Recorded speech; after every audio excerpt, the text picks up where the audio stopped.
Are people afraid of you, Beth? Uh-huh. Who's afraid of you, Beth? John. Your brother. And what is your brother, why is your brother afraid of you? Because I hurt him so much. Mm-hmm. Okay. And what, at nighttime, what do your parents do to your door? Lock it shut. Why do they lock it shut? Because they don't want me to hurt John. Right. And they're kind of afraid of hurting John? Of you hurting John? Mm-hmm. Okay. Are they afraid that you might hurt them? Yep. Would you, Beth? Mm-hmm. When would you do it? Nighttime. Okay. Why would you do nighttime? Because I don't like them seeing me do it. But they can feel me do it. Mm-hmm. And what would you do to them, Beth? Stab them. Okay. What would you stab them with? A knife. The program you are about to see was compiled from the actual therapy tapes of Dr. Ken McGidd, a clinical psychologist specializing in the treatment of severely abused children. Children so traumatized in the first years of life that they do not bond with other people. They are children who cannot love or accept love. Children without conscience who can hurt or even kill without remorse. This film shows the devastating effects of abuse on a child. It also shows that victims can be helped. It is the story of a 6.5-year-old girl named Beth. Do you ever stick pins in people? Mm-hmm. Who? My brother. Okay. Do you do it a little bit or a lot? A lot. Okay. And what are you trying to do to your brother? Kill him. Why do you want your brother to die? Because I was hurt so bad, and I don't want to be around people. Okay. Who else would you like to stick pins into? Mommy and Daddy. What would you like to have happen to them? Die. Jesus could have lived to save Israel, yet he chose to die to save the world. Tim is the minister of a small Methodist church in the South. He and his wife Julie have been married for 12 years. Jesus didn't say Unable to have children of their own, they decided to adopt. In February of 1984, they received a call from the Department of Social Services telling them they had 2 children available for adoption.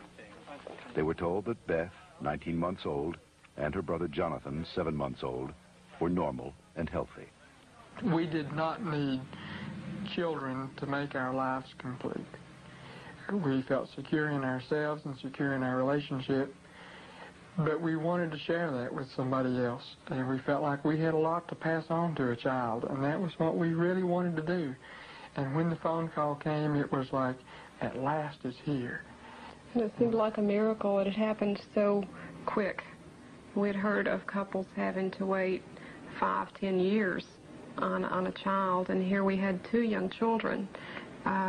It was like the answer to our dream. Their dream became a nightmare when they realized that Beth and Jonathan had severe emotional problems. We had the kids with us, Beth and her younger brother John, for probably a couple of months until we began to learn something about their background and their past. And when we learned it, some things seemed to fall in place about her behavior and John's behavior. From several sources, we discovered that they didn't have enough food to eat. That perhaps even Beth went all day maybe with just a box of Kick cereal.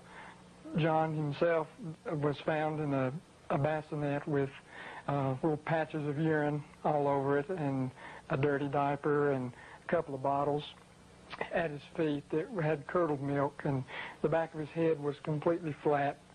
The front of his head had bulged out, and at 7 months he couldn't raise his head, couldn't roll over. He was just had no stimulation.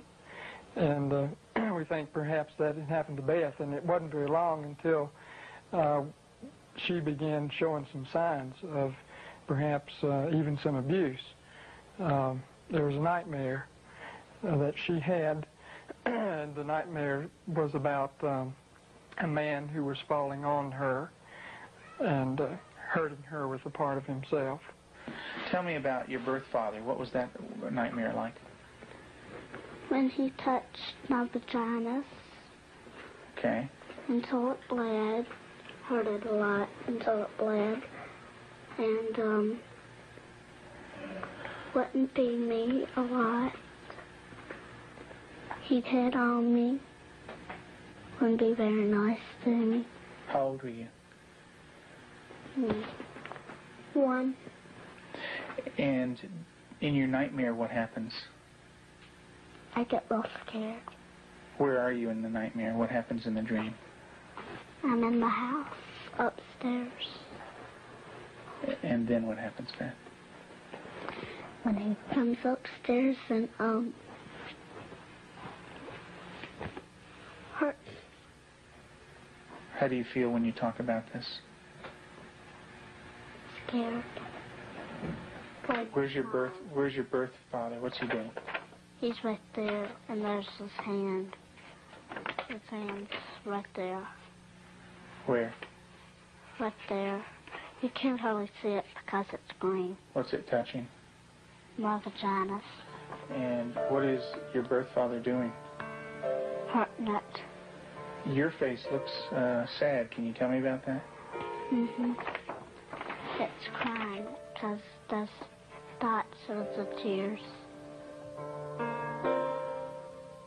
Beth had endured severe neglect and abuse as a child. Her birth mother died when she was 1. Because of these early childhood experiences, Beth never developed a sense of conscience, love, or trust for anyone. The early sexual abuse by her birth father would cause her to exhibit inappropriate sexual behavior, especially toward her brother. Does your brother have private parts?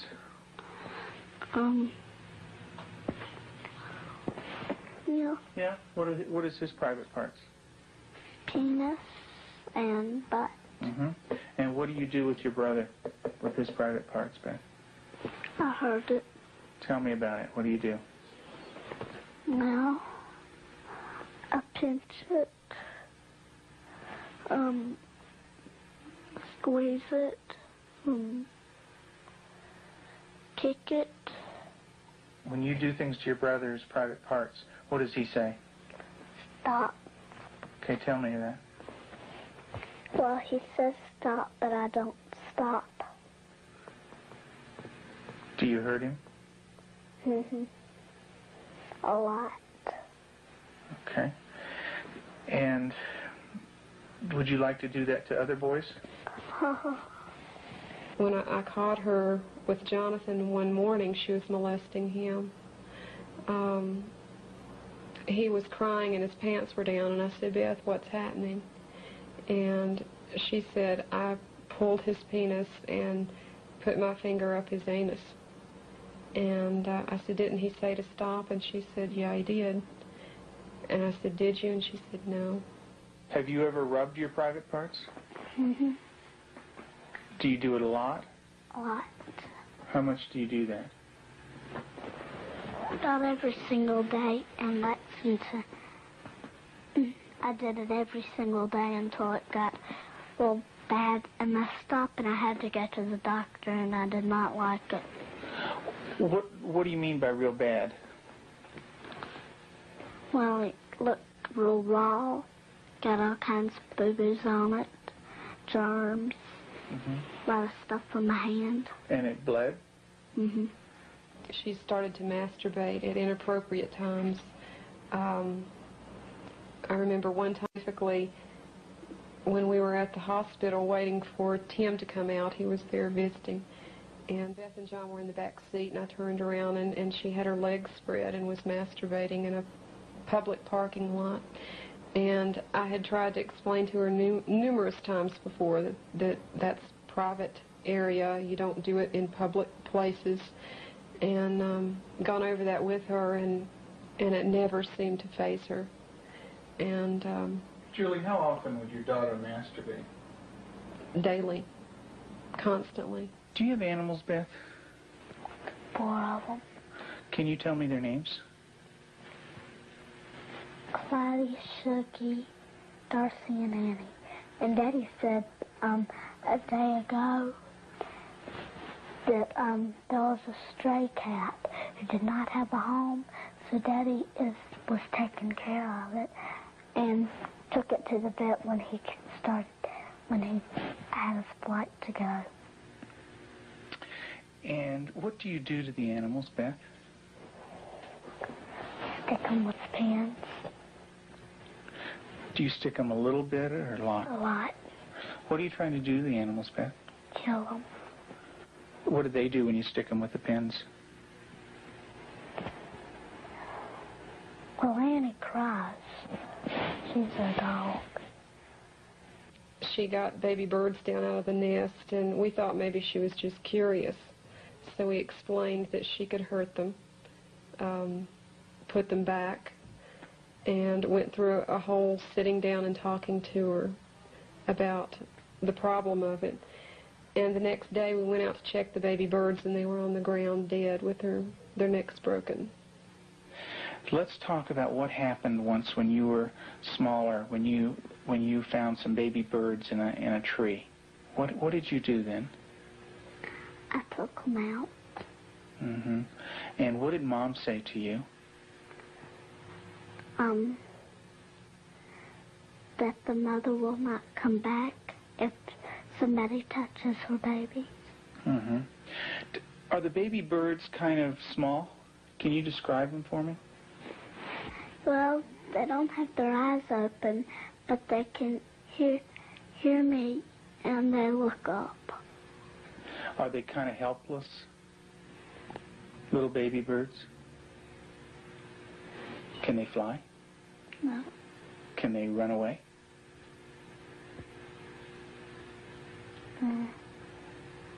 Yes. They can? Are they easy to catch or hard to catch? Hard. Yeah. Well, it's hard to remember. With the baby birds, what did you do? Took them out of the tree. And what did you do with them? Played around too rough.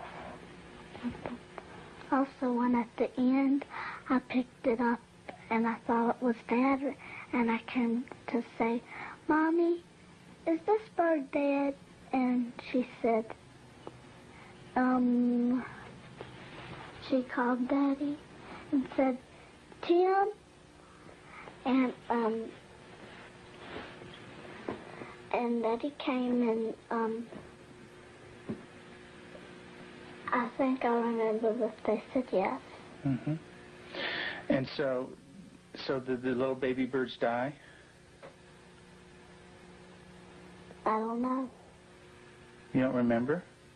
I just remember that I remember that Mommy and Daddy said the last bird we got was dead. Mm-hmm. Do you know what Mom said to me? She said that all of them were dead. Did you squeeze them? Did Baby Beth squeeze them? You're doing a good job, honey. Go ahead and tell me what happened. I squeezed them. And what happened? They died. But this kind of aggression at our animals, and even at our brother Jonathan, was beginning to grow to such an excess that our life was miserable at home. John would cry in the mornings and say his stomach hurt. For the longest time, we thought maybe this child has some problem with his intestinal area, or maybe he has allergies, and so we tried to get all that checked out. Come to find out, Beth was coming out of her room and hitting him in the stomach. And so, as a last resort, just to protect him, we had to tie our door shut. So I guess for the last 3 or 4 months now, we've had to tie her in at night, sort of barricade her. The repercussions of Beth's tragic childhood led to uncontrollable rage. Despite the love and nurturing of her adoptive parents, she took this rage out on herself, on her brother, and on them. Her acts of violence became more and more cruel and frightening. Well, I noticed several, like paring knives in the kitchen, missing. And my first thought was Beth. And I felt a little guilty about it at first. I thought, nah. But I really didn't even mention it to her. They'd been gone several weeks. She was sitting at the table drawing and mentioned to me, "What do those knives look like that are gone, Mom?" And I said, "What knives, Beth?" And she said, "Weren't they kind of silver and about this big?" And I knew then, and then this little smile that's not a sweet smile, but a malicious type of smile. And I knew then, I thought, she's got them. Tell me about the knives. Where did you get them? From the drawer. And where else? Do you remember? Mm-hmm. Tell me about it. I got them from the dishwasher. What kind of knives?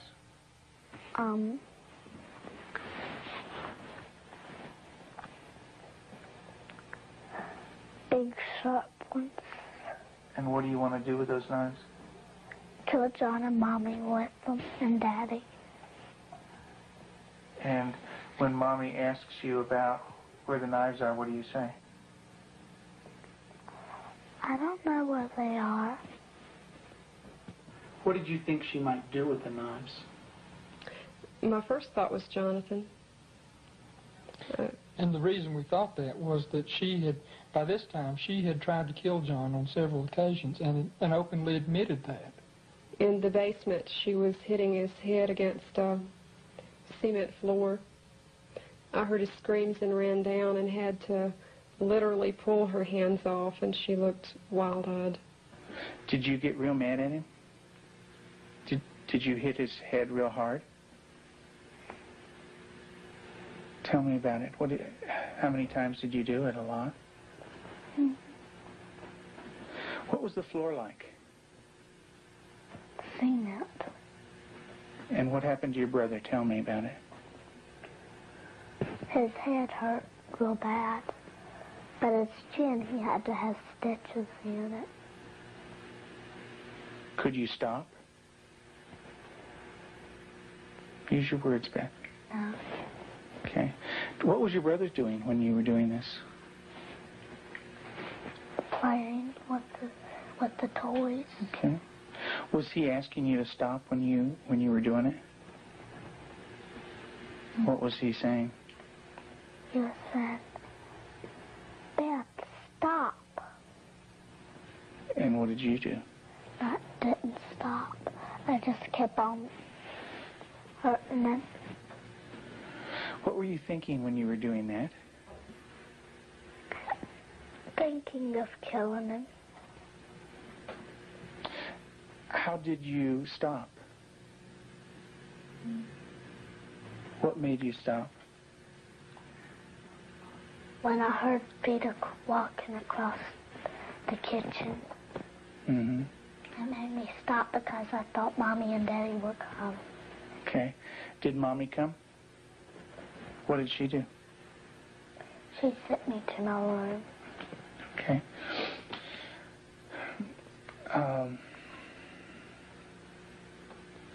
And what if Mom didn't stop you? What would you have done? Kept on doing it. And what about... After evaluating the extent of Beth's psychological problems, Dr. McGidd felt that for the well-being of the family, Beth needed to be temporarily separated from them. In April of 1989, her parents brought her to a special home with an expert at raising children with early attachment disorders, especially children who are dangerous to themselves and others. I have children that have killed numerous times. Cold-blooded family members, neighbor children killed them. And they can do it. Makes my blood run cold just thinking about 9 years old. People don't think a 9-year-old is capable of cold-blooded murder, but they are. That attachment break does severe damage to the heart, the ability to care and the ability to love. If they don't care and they don't love, They're capable of anything. We're very strict about everything. Everything is completely monitored. We take complete control because a child who's unattached does not trust. And because they don't trust, they don't allow anybody to be boss of them. So we take complete control. They are not boss of anything. They have to ask to get a drink of water. They have to ask to go to the bathroom. They have to ask to leave our sight. Part of that is because we cannot trust them because of the damage that they've done before. Beth, would you like to say grace, please? Dear Heavenly Father, thank you for this good day and everybody doing good. In Jesus' name, amen. Amen. Amen. They believe that they're evil. They believe they're from the devil. They believe that they are not a person of value. And we have to change that, and we have to build that from a child who's nothing, who's a bad kid in their own mind, to a child who's valuable and loving, and they see themselves as that.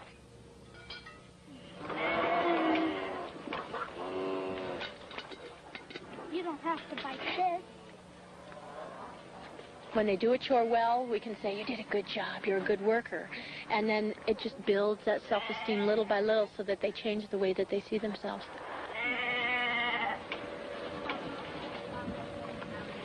Several months into treatment in this controlled environment, Beth had made progress, and her therapist decided to loosen some of the controls. Anybody wants some more? I've seen that. Beth continued to show signs of improvement. She began to develop a sense of right and wrong. She seemed to respond to affection, was more outgoing. Gosh, you don't have to like She went to public school, made friends at the local church, and even sang in the choir. And you're going to go into Sunday school when you come? Yeah. And get stickers. Maybe you could put one on your nose. Through the years you made it clear that the time of Christ was near. Though the people couldn't see what Messiah ought to be, though your word contained a plan, they just could not understand. That's Elijah. Mm-hmm. Yeah, it's a beard. See his beard. There's his nose, and that's his... Oh, I see. Yeah, see his beard is kind of flowing in the wind and everything. Elijah taken up into heaven, the fiery chariot. Huh? Well, that's Elisha. That's the other prophet that took Elijah's place. And he was left, and there's Elijah, You know? And he learned about sheep, and the Lord is my shepherd. Mm-hmm. March 3rd, you just got that yesterday, huh?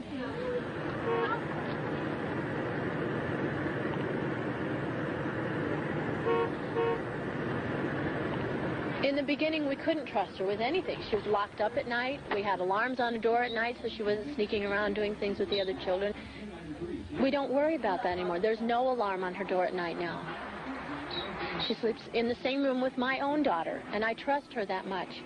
She brushes the dogs, and I trust her that much. Because she has earned that trust. She's learned it. She has a heart, and she has a love inside, and she feels bad when she does something now. In the past, because she didn't have a conscience, she didn't feel anything when she did something bad. There was just no feeling there. And now she does feel bad, and it shows in her face. I believe that Beth can make it. She's got a really bright mind. She's got a good heart now, which has done a lot of healing. She's got a really super set of parents. They're powerful, they're knowledgeable, they're motivated. She's done a lot of good work with you in therapy, with Cannell and with myself. She wants to heal, and that's the #1 key. And she wants to heal because she has a family that really cares about her, and she wants to be with them. Do you know where that anger came from? That's when my birth hurt me. I had it all inside, and I remembered it, and I started doing it. And what did that do when it was inside you? It made me want to hurt people really bad. And who did you hurt? My brother, my mom and dad, and animals. And animals. Who did it hurt the most? My brother. Who did it hurt the most? Me. Why don't you tell me that? It hurt. It hurt me the most. How did it hurt you the most? Because when I hurt other people, I'm hurting my good self. How do you feel right now, Beth?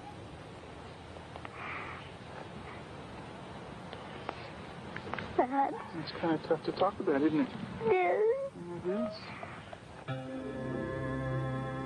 Beth gave her last interview for this film in December of 1989. Although she had made progress, she would still need extensive therapy. Not all abused children are as deeply scarred as Beth, but all abused children suffer a profound hurt for the rest of their lives.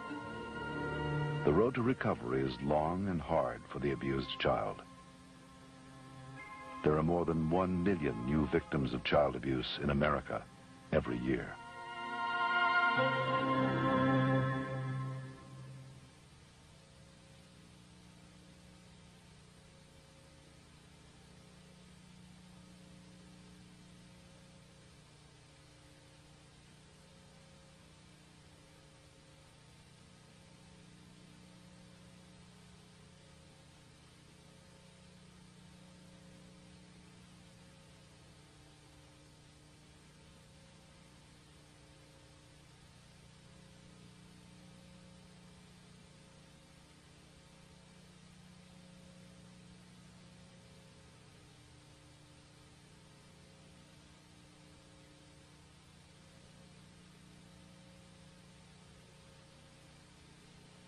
For further information on the prevention of child abuse, write the National Committee for Prevention of Child Abuse, Post Office Box 2866, HBO, Chicago, Illinois, 606.